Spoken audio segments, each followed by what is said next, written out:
beginning golfer looking to improve general contact with the irons and learn how to make a proper divot.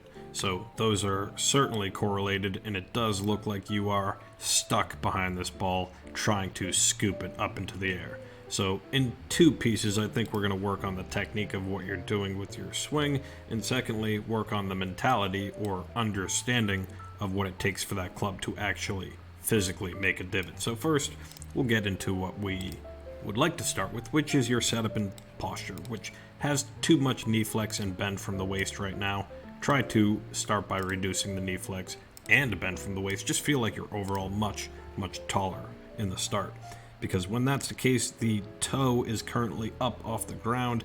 Get that club to lie flush. The upright lie angle will be more apparent and fit in with your more upright stance. So start with that.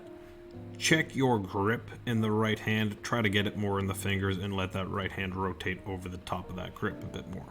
So we'll be up a bit taller, but here's the move where I think you're setting yourself up to chunk or scoop. As you play back, with as much flex in the knees as you have, that lead knee flexes down and in, pushing your hips off the ball too much. But it is interesting because you have locked out that back leg, really giving you a good pivoting turn, but you still have too much weight and pressure stuck behind the ball. Made up for that by having that ball back in the stance, but let's see what happens from here. Delete that line, clear on up, and the spine stays behind. There's not much weight transfer forward, and the coiled up legs, like I said before, when you're flexed in the knees, you're going to want to extend those knees and jump. And that is the early extension that has an inverse effect of getting that club to scoop instead of drive down. So the comparison to this, or just a zoom in view of what a divot looks like, is both knees are going to be pushing and flexing towards target. So you have begun to lose your knee flex by jumping or standing up. So keep the knees driving towards target to keep your weight pushing off that instep like a pitcher on the mound.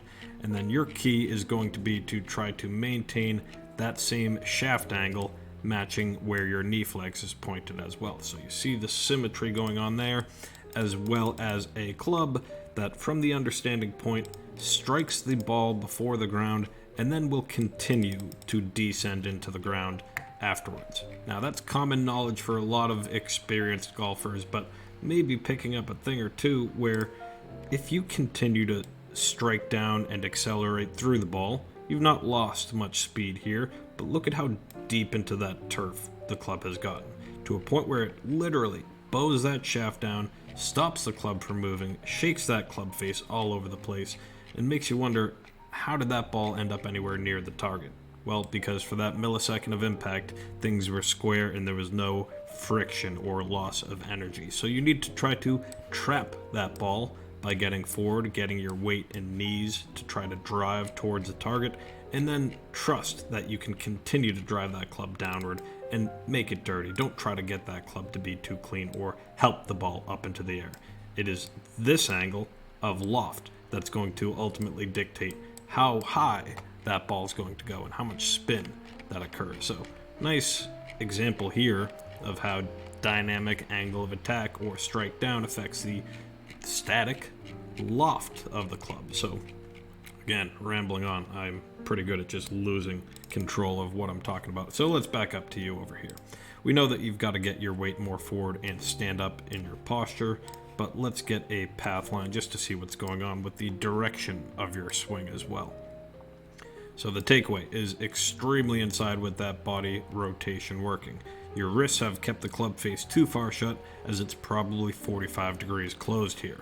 Now, you do try to get the club behind your body, so it looks like you've picked up on a few things, but your grip and wrist angles have that club well across the line at the top. Look to get it somewhere pointed more over here so you don't have issues with consistency of shaft plane on the downswing.